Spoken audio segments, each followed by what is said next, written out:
I've got my laptop, I've got my TBR cart. Let's do a scavenger hunt. Find out my read for this week.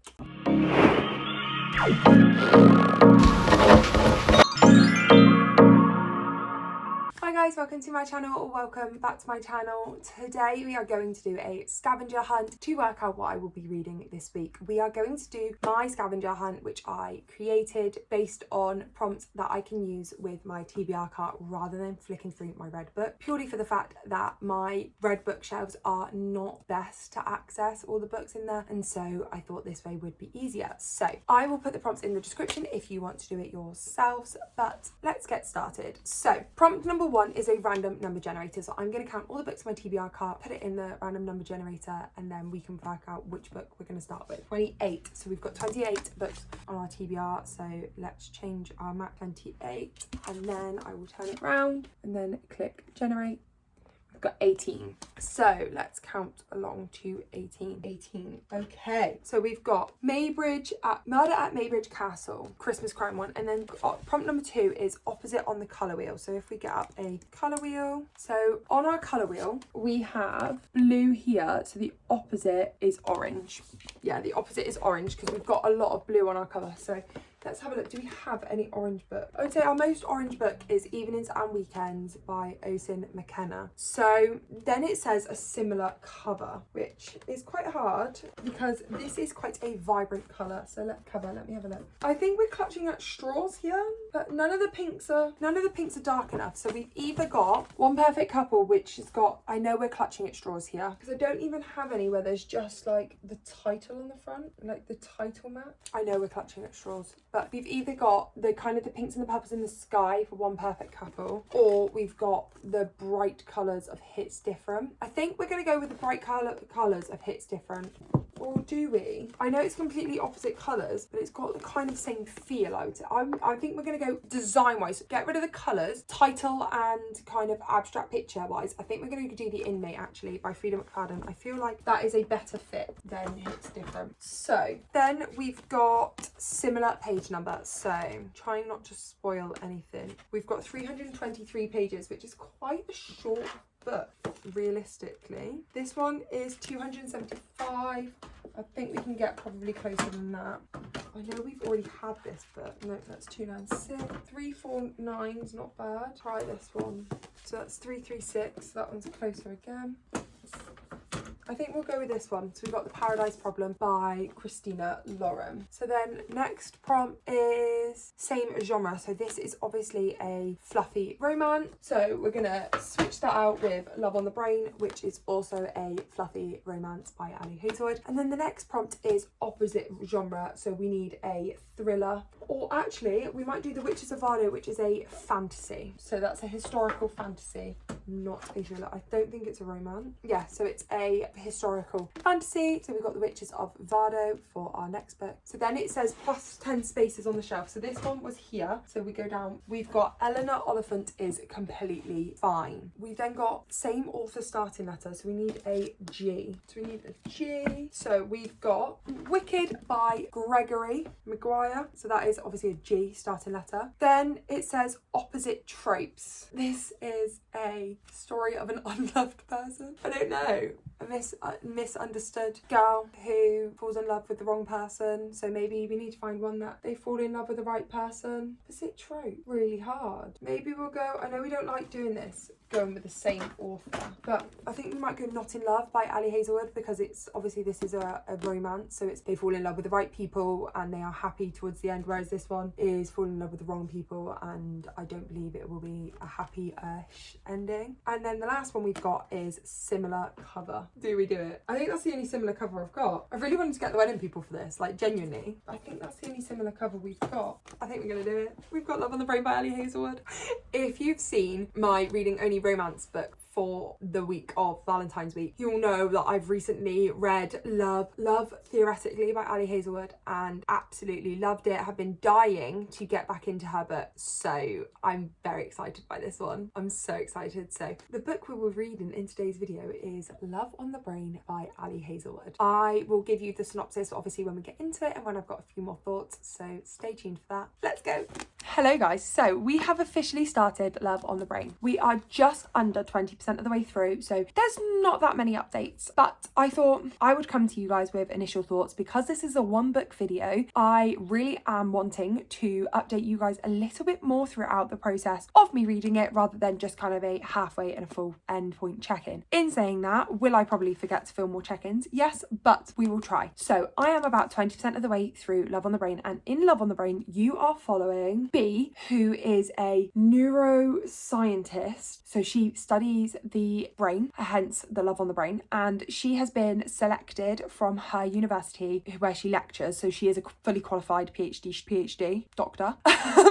She has been selected to go to NASA to co-lead this project. So she is needed for like the neuroscience, and she is working with Levi, who is the lead on the neuroengineering side of things. So they are working together, co-collaborating together to create this NASA helmet to support obviously astronauts in space. I am, like I say, I'm just at the start of it, and I think it's really, really hard. I've been very excited to read this book because I love Ali Hazelwood's book, and I think it is hard because I've read Love Theoretically so recently that it's getting a direct comparison. And Love Theoretically, you go into it and you meet the male main character straight away. Now, if you've gone into it blind, but you're a romance reader, you probably would have realised that's going to be the male main character.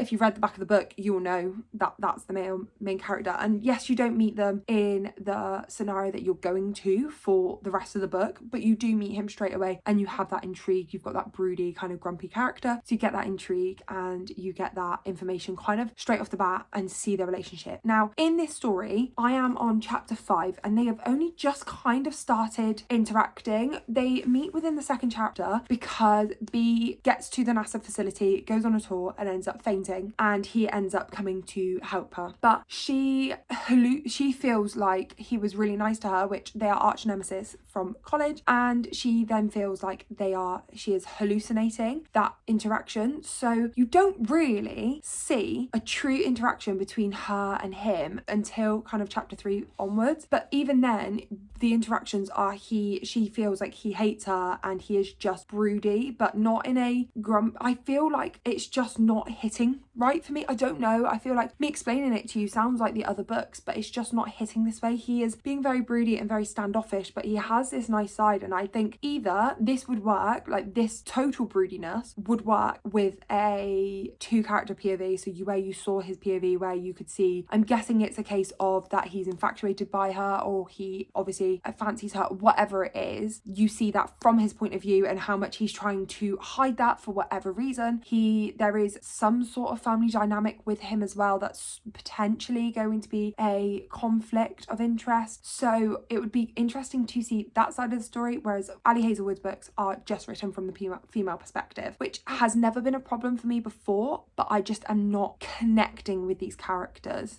So I don't know whether that is something that I'm going to need to look at moving forward, whether I'm going to enjoy this book as much. I also don't know whether I'm feeling a reading slump coming on, because if you've seen my reading romance book video, I not long finished First Time Caller, and that book took me a lot longer to read than I suspected. And partially I think that's because I wasn't gripped with the story, but also partially I feel like I might be slumping. I started the year and started the month off really strong, reading a lot of books for YouTube, and I was having a great time. I didn't force myself to read. I was having a really, really good time, and this last week kind of my sleep schedule's gone off, and I've not prioritized my downtime as much, which is when I was getting a lot of my reading done. So that could be a part in part, but I just am struggling to get into this book. I feel Ali Hazelwood's books I'm writing, it always has long chapters, and that's always been the case, but I fear when you're not fully gripped with the story, those long chapters do feel like a little bit of a slog. So I am on page 64 and only on chapter 5, so we're talking over 10 chapters, over 10 pages a chapter, which again, when I'm further into the book and I'm gripped and I'm locked in on their romance, will be fine. But when I'm kind of like, oh, I just want to sit down and quickly read a little bit, I'm not necessarily going, oh, I really need to read that, which is a shame, because I love Ali Hazelwood's writing, everything I've read so far, which is obviously only 2 books, The Love Hypothesis and Love Theoretically. So I have high hopes for this one picking up, and once I get into it, there will be that kind of dynamic. I think I just need more between these 2 characters, and at the moment you are literally literally getting her going, I need my equipment, and him going, we're handling it. And that is all we're getting. That's all the interaction. And I just feel like that's not the foundations for a romance. So I'm very confused as to how this is going to turn around. But I'm loving the writing still, and I am going to keep going, and I am still intrigued. So I will update you when I've got a little bit more to talk on it and let you know what I'm thinking further on. I'm hoping tomorrow to have a real lazy day. My brother is not got football, so I've got no plans, which I'm hoping I can just kind of have a proper reset day and just sit and read as much as I can. So I want to get a good chunk of this done tomorrow, because I also am going to be starting the Hunger Games series so soon, and that is actually the last book left on my TBR for the month. So I need to get through this as if I'm not going to enjoy it, but I want to read this book and prioritize this book so then I can start reading the Hunger Games, because I'm so excited to read that, which again could be part and parcel as to why I'm not enjoying this book as much, because I know that the next book that I'm going to be reading is a book that I'm so excited for. But I will continue on with this. I am enjoying it. It's making it sound like it's a horrific read. It's just not hitting for me the same as what her writing has done previously. I have a halfway update for Love on the Brain. So I am currently on chapter 14, page 183, which is slightly over that halfway mark. I sat down this morning and I used Lindsay's, she's Booked and Busy, I think the channel name's called, or Booked and Busy, her sprints that she did the other day. I used her sprints, which was 2 1-hour sprints today, and I've used 1 of the hour sprints yesterday to read this book. So I kind of dedicated locking into this book because I am struggling to get into this book. I said this at my 20% mark, that I have been struggling to read this book and to get into it, but I have no idea why I'm struggling with it. I think part of it is because this one just feels really sciencey. Other books have, obviously they're women in STEM, and I fully commend that, and I am enjoying that kind of sub-genre, but this one feels really sciencey because I'm 50% of the way through, and all of our books are slightly slow burn. You build up that yearning, but I feel like a lot of the time you build up that yearning on both parties quite early on, and then it like sustains it. In this one, she is adamant that he hates her, and you can clearly see that he's down bad, and she is not really having any feelings towards him. So I feel like you're kind of getting like one side down bad and one side not really caring. So with that in mind, I am struggling with this book, and I think a lot of it you can tell. So she runs a anonymous STEM Twitter page, and I feel like my guess is that the person that she's talking to on there is him, but they're both on anonymous account, and I feel like it was such an obvious tell that it's him. But obviously I'm not 100% sure that I am right in that, but I am like pretty sure I am. And so I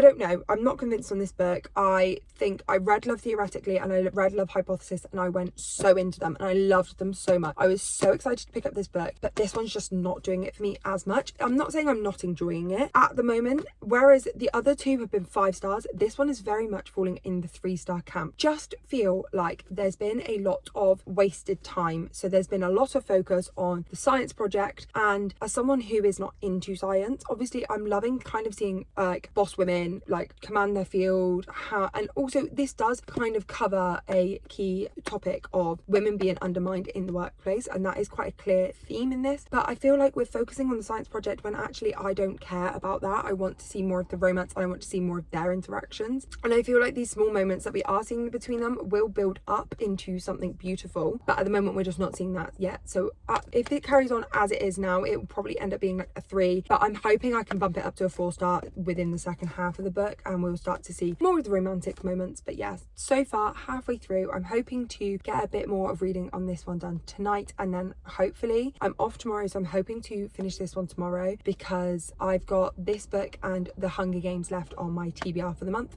and it is currently the 25th of January, which, as we know, I'm reading my book in advance of the month, so I've got about 5 days left of the month to finish my TBR, which is just the Hunger Games left. So I'm hoping to get to that as soon as possible. But yeah, Love on the Brain so far good, nothing special. We are just under 75% of the way through Love on the Brain.